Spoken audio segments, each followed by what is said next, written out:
Halo semuanya. Oke, selamat datang teman-teman semua dan selamat datang juga kepada Bapak Ubaidillah Kamal. Saya ucapkan selaku dosen pengampu dari pendidikan mata kuliah Pendidikan Anti Korupsi. Jadi, sebagai anak muda tentunya itu kita perlu ditanamkan mengenai pendidikan anti korupsi ya. Maka dari itu kita memerlukan belajar prinsip-prinsip anti korupsi. Baik, mari kita lanjutkan. Tapi sebelumnya saya mohon izin, pada slide selanjutnya saya tidak bisa menampilkan wajah saya karena nantinya takutnya ketutupan sama tulisan sehingga presentasi ini jadi tidak maksimal dan teman-teman tidak bisa mengerti gitu, Mbak. Jadi saya tidak akan menampilkan wajah saya. Mari kita lanjutkan. Sebelumnya perkenalkan dulu nama saya. Nama saya adalah Sherin Aurelia Lamba dengan digit NIM terakhir 703 dan berasal dari Rombel 18. Nah, kita akan mulai nih. Kira-kira apa sih prinsip-prinsip anti korupsi itu? Jadi prinsip anti korupsi itu langkah-langkah antisipatif yang harus dilakukan supaya praktik korupsi itu bisa dibendung, bisa dicegah, bahkan diberantas sampai dalam-dalam atau akar-akarnya. Prinsip anti korupsi pada dasarnya itu terkait dengan semua aspek kegiatan publik yang menuntut adanya integritas, objektivitas, kejujuran, keterbukaan, tanggung gugat, dan meletakkan kepentingan publik di atas kepentingan individu. Ingat itu. Terus prinsipnya ada apa aja? Prinsipnya itu yang pertama ada akuntabilitas. Apa sih itu?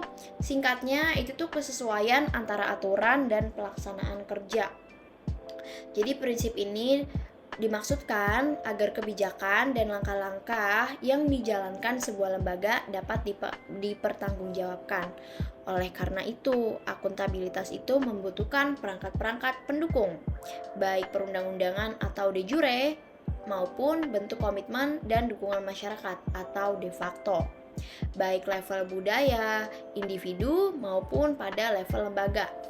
Nah, akuntabilitas publik dalam arti yang fundamental itu merujuk kepada kemampuan menjawab kepada seseorang terkait dengan kinerja yang diharapkan. Prinsip akuntabilitas di sisi lain juga mengharuskan setiap penganggaran biaya disusun sesuai dengan target atau sasaran.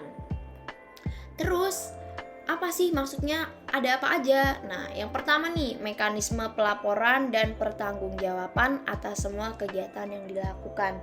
Jadi, pelaporan dan pertanggungjawaban itu nggak cuman diajukan kepada penanggung jawab kegiatan sama lembaga yang bersangkutan dan Direktorat Jenderal Anggaran Kementerian Keuangan doang nih, tapi kepada semua pihak, khususnya lembaga-lembaga kontrol kayak DPR yang membidanginya serta sama masyarakat. Selanjutnya ada evaluasi.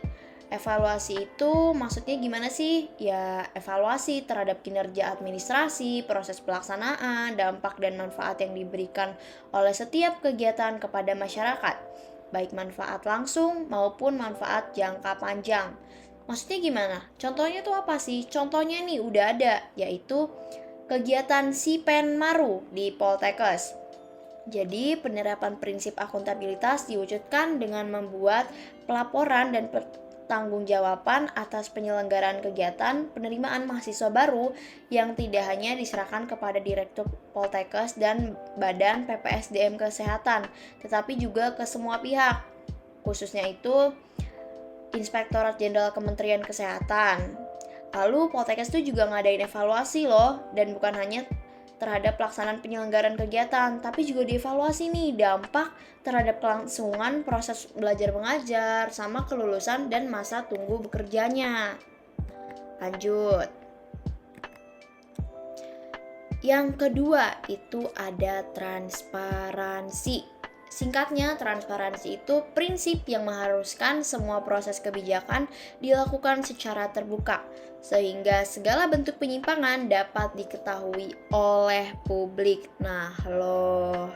Jadi nih, supaya transparan prosesnya gitu kan. Terus dibagi 5 lagi nih kan, dibagi 5 apa aja itu? yaitu ada proses penganggaran. Proses penganggaran itu bersifat bottom up, mulai dari perencanaan, implementasi, laporan pertanggungjawaban, dan penilaian evaluasi terhadap kinerja anggaran. Lalu yang kedua, itu dilakukan proses penyusunan kegiatan atau proyek pembangunan.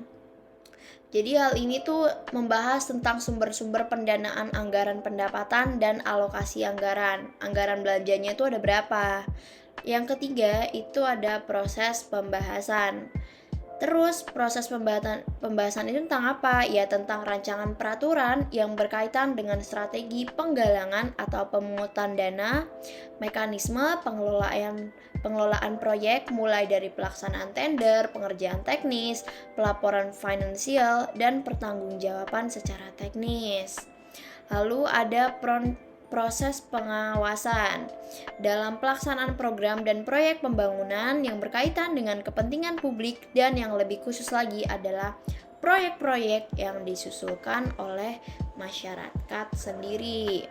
Yang terakhir nih ada proses evaluasi. Ya proses evaluasi itu ya tadi ada evaluasi penyelenggaraan proyek yang dilakukan secara terbuka dan bukan cuma pertanggungjawaban secara administratif, tapi juga secara teknis dan fisik dari setiap output kerja pembangunannya tuh kayak gimana gitu. Selanjutnya itu ada apa ya? Selanjutnya adalah kewajaran. Jadi kewajaran itu dimaksudkan untuk mencegah adanya ketidakwajaran dalam penganggaran dalam bentuk markup maupun ketidakwajaran lainnya. Ada 5 sifat dari kewajaran apa aja?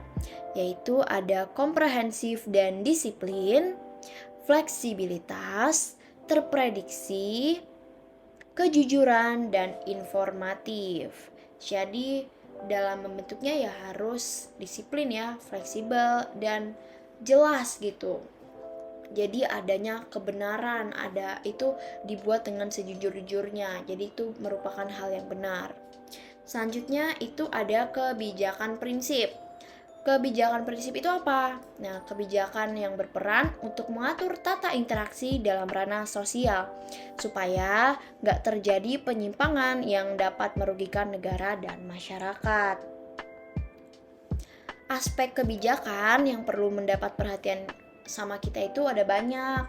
Yang pertama itu ada isi kebijakan. Isi kebijakan itu unsur-unsur yang terkait dengan persoalan korupsi.